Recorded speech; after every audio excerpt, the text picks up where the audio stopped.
मेरा नाम है सृष्टि गोयल। आप देख रहे हैं एबीपी लाइव और एबीपी लाइव की टीम लगातार दिल्ली विधानसभा इलेक्शन की ग्राउंड कवरेज आपके लिए लेकर आ रही है और आज इसीलिए हम हैं ओखला हेड इलाके में। तो चलिए यहाँ के लोगों से जानते हैं क्या हैं दिल्ली के मूल मुद्दे, किन मुद्दों पर वोट करने वाली है दिल्ली की जनता और इस बार किसकी बना रही है सरकार। तो चलिए शुरू करते हैं। दिल्ली के रहने वाले हैं?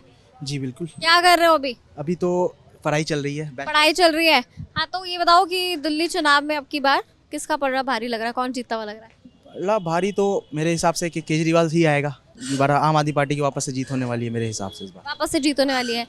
कैसा माइंडसेट बना हुआ है पब्लिक का, लेकिन इस पे क्या कर सकते हैं। जीत तो पलड़ा भारी तो इसी का लग रहा है, केजरीवाल का। लेकिन काम कौन सही कर रहा है? केजरीवाल का काम दिल्ली में हो रहा है। लेकिन वही है ना कि काम तभी होता है जब चुनाव आता है। दिक्कत वही। अब जैसे यहाँ हमारे यहाँ का एमएलए है अमानतुल्लाह खान साहब, वो जेल में थे, ठीक है, तो उनके पास तो चलो एक ऑप्शन है कि जेल में थे तो काम नहीं, लेकिन जैसे ही वो बाहर आए तो उन्होंने डेवलपमेंट वापस स्टार्ट किया। जैसे यह ओखला में सबसे ज़्यादा प्रॉब्लम्स थी सीवर वगैरह में, तो उन्होंने काम किया। जो सड़कें नहीं बनी हुई थी, खुदी हुई थी, जैसे एक 40 फुटा वाली पे जो सड़क है हाई टेंशन पे शाहीन बाग, वो सड़क बहुत बड़ा मुद्दा था जो कि बन चुका है अभी। लेकिन केजरीवाल साहब को दिल्ली में पूरे 10 साल का मौका मिला। ऐसा हम ऐसे नहीं कह सकता ना कि 1-2 साल में। तो उस हिसाब से काम हुआ कि नहीं? उस हिसाब से काम तो हुआ है। अब आप ये नहीं कह सकते ना कि 10 साल में एक बार में अब अमेरिका से अमेरिका बन जाए दिल्ली, वो तो हो नहीं सकता है। जितना भी काम हुआ है बहुत अच्छा हुआ है, लेकिन और भी सरकारों से बेहतर है। बाकी सरकारों से कह सकते हैं कि बाकी जो पिछली सरकारें थी दिल्ली में उनसे तो बेहतर है। मतलब अगर हम खड़े हो जाएं तो बताने के लिए बहुत कुछ है, बट हाँ ये है कि अमन भाई ने काम करा है उस चीज़ पर। कितना करा है वो तो आपके सामने है। काम करा है, कोई और होता कितना करता ये नहीं कहा जा सकता। तो इतने टाइम उन्हें मौका मिला, किसी और को मौका नहीं देना चाहेगी आपके ओखला की जनता इस बार? चाहेंगे अगर ये फिर वही यही तो बात है ना, सच में वही तो बताऊंगा ना कि कौन करेगा काम। अभी तो हम फिर पास ही देखेंगे ना कि भाई इन्होंने करा तो जनता, हम तो जनता है। तो बीजेपी को तो मौका नहीं दिया दिल्ली ने, बीजेपी को दे सकते हैं? नहीं, बीजेपी को तो जहाँ जहाँ दिया तो उनकी भी तो ये हालत है। ये तो एमएलए के होने वाले हैं ना, जहाँ जहाँ दिया तो उनका भी तो यही हाल है ना। अब हम किसी और को उठा कर लिया, फिर वही बात अगर पूरी ना हो तो फिर क्या फ़ायदा हुआ अमानतुल्लाह को ना देने का। बात तो वही है। हाँ जी, क्या नाम है आपका? मेरा अनस नाम है। अनस, दिल्ली के रहने वाले हैं? जी। तो क्या लग रहा है इस बार किसकी सरकार आ रही है? मतलब वैसे तो बहुत कंफ्यूजिंग लग रहा है कि किसका क्या बनने वाला है। किस के बीच में कंफ्यूजन है?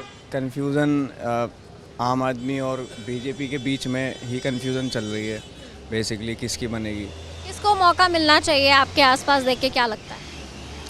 मौका तो देखिए ये है कि हर किसी को आदमी मौका देता है, फिर वो कुछ अलग अलग चीज़ें हो जाती हैं। जब जैसे यहाँ मैं तो ओखला के लिए बता सकता हूँ, यहाँ रहता हूँ, तो मुझे लगता है कि यहाँ के लिए ठीक है अमानतुल्लाह खान जो है वो ठीक है जैसा भी है, क्योंकि उसके कंपेयर में अगर कोई दूसरा आएगा तो मुझे नहीं लगता कि कोई दूसरा जल्दी कर पाएगा, क्योंकि बहुत सारे उसके पीछे रीज़न भी है। अमानतुल्लाह खान के लिए सब तारीफ़ कर रहे हैं, लेकिन मैं पूछना चाहती हूँ कि उनके ऊपर बहुत सारे एलिगेशंस भी हैं, तो उस लिहाज से क्या मौका मिलना चाहिए?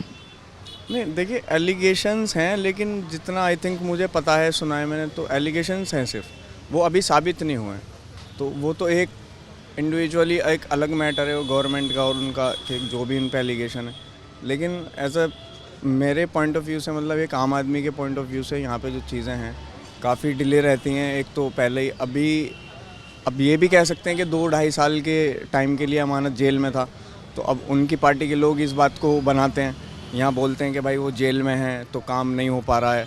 अब हमें नहीं पता इसके पीछे क्या सच्चाई है, क्या है कि इस वजह से काम कोई शख्स ऑलरेडी जेल में है तो उसके लिए जनता क्यों सफ़र करेगी? नहीं, सही बात है, जनता क्यों सफ़र करेगी, लेकिन अब कोई दूसरा आएगा तो इसलिए जाता है ना जेल में। वो सब एलिगेशंस लगाए भी इसलिए जाते हैं कि फिर उस विधानसभा में काम ना हो पाए ना। तो आपने सुना ओखला हेड के लोगों ने क्या कहा, लेकिन आपकी क्या राय है हमारे साथ कमेंट सेक्शन में जरूर शेयर कीजिए और दिल्ली इलेक्शन से जुड़ी हर खबर के लिए देखते रहिए एबीपी लाइव।